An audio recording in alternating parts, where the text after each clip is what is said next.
Ontem no meu Instagram eu expliquei por que razão a solução encontrada por Fernando Haddad era melhor do que a solução que outros elementos do PT estavam dando para enfrentar o problema econômico desse ano.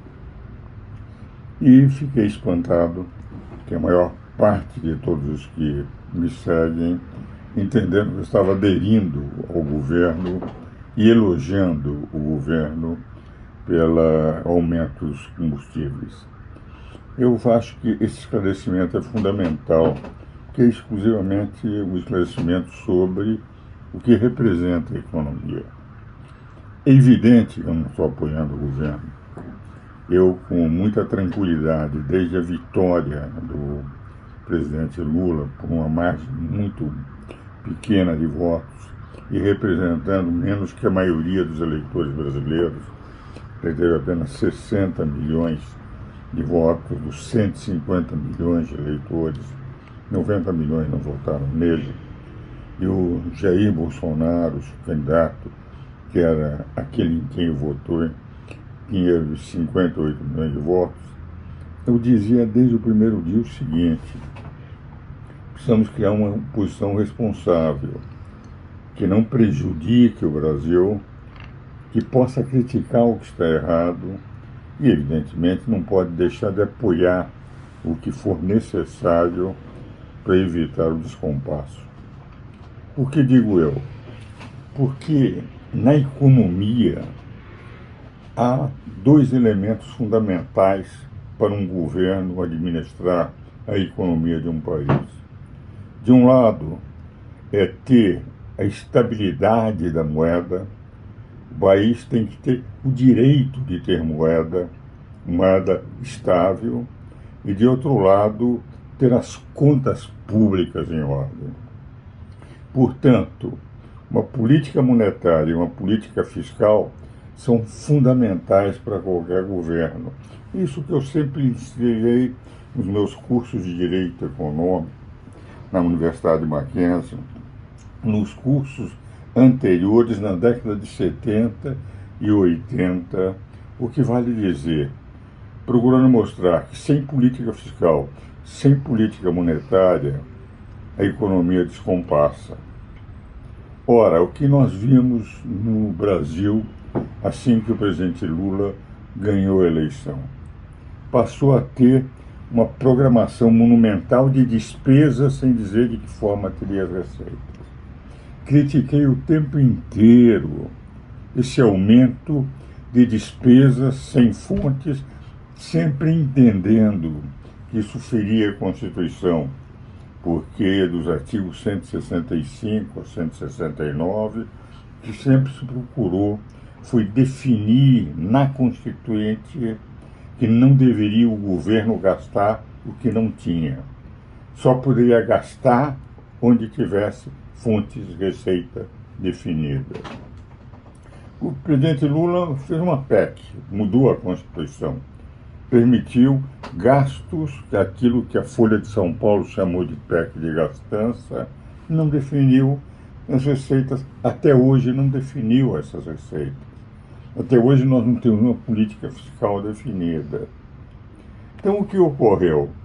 Nós passamos a ter que procurar uma âncora fiscal e, ao mesmo tempo, manter uma política monetária em que a moeda não se descompassasse. Por esta razão é que se foi dizendo, eu fui dizendo em diversos dos meus Instagrams, diversas nas minhas manifestações, que o Banco Central teria que ter autonomia, porque com autonomia faz uma política monetária, por mais amarga que seja, com juros elevadíssimos que tem apresentado, mas para manter a estabilidade da moeda. O presidente Bolsonaro deixou o país com uma inflação de 5, qualquer coisa, 79, creio eu, menor que dos Estados Unidos, menor que de toda a União Europeia, a média da União Europeia. O que vale dizer, sem política monetária nós teríamos o descompasso. Nós não tínhamos política fiscal. Dentro da política fiscal, Os países da América Latina que adotaram a política fiscal da gastança sem receita, temos, por exemplo, a superinflação na Venezuela, temos a superinflação na Argentina, porque fizeram promessas, fazem gastos, não sabem como adquirir receitas. O que eu disse ontem foi o seguinte: entre o que se estava pretendendo de não dar nenhuma estabilidade numa âncora fiscal, que era a área mais radical do PT, aquilo que defendiam alguns, e a do Fernando Haddad, não é que eu seja favorável à política econômica seguida pelo governo no momento, ao contrário, eu acho que toda a programação de gastos sem receitas descompassou a possibilidade de um orçamento fiscal, mas dentro dos estragos feitos por gastos sem receitas, houve por parte do ministro Fernando Haddad obter alguma receita para compensar aquilo que não tem até hoje a forma de gastos. Para que o Brasil não vire uma Argentina, para que o Brasil não vire uma Venezuela de gastos sem receitas, ou aumentando incomensuravelmente os tributos, ou se endividando de tal forma que tire toda a possibilidade de investimentos internos e externos no Brasil. Então a ideia de ter uma estabilidade fiscal é para evitar uma inflação maior e uma inflação que venha se descompassar, como aconteceu na Argentina, na Venezuela e muitos dos países que adotaram o chamado progressismo de gastos sem receitas. O progressismo que leva à grande inflação. O progressismo que representa uma regressão monumental, porque todos os países progressistas da esquerda estão com uma economia fragilizada. O que vale dizer, são progressivos no discurso e na prática são regressistas, porque trazem um atraso monumental para o povo.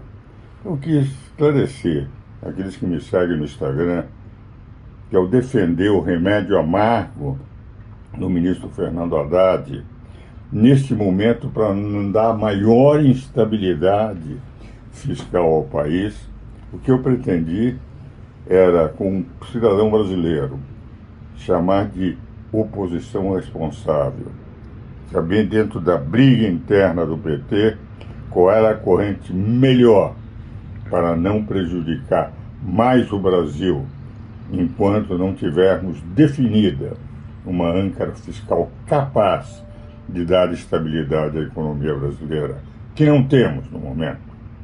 No momento temos um presidente do Banco Central lutando bravamente com juros elevadíssimos para não haver o descompasso monetário, e o ministro da Fazenda lutando para ver como é que consegue encontrar uma âncora fiscal que ainda não encontrou para dar estabilidade àquilo que foram as promessas do governo do Lula, de gastar, sem dizer como encontrar receitas. Por isso, aos meus caros seguidores que me criticaram, quase todos criticaram, eu quero dizer, oposição responsável é esta, que sabe apoiar o que é fundamental num momento difícil. E nesse momento de crise interna dentro do partido PT, para escolher qual seria o melhor caminho para o Brasil. O melhor caminho foi o adotado por Fernando Haddad.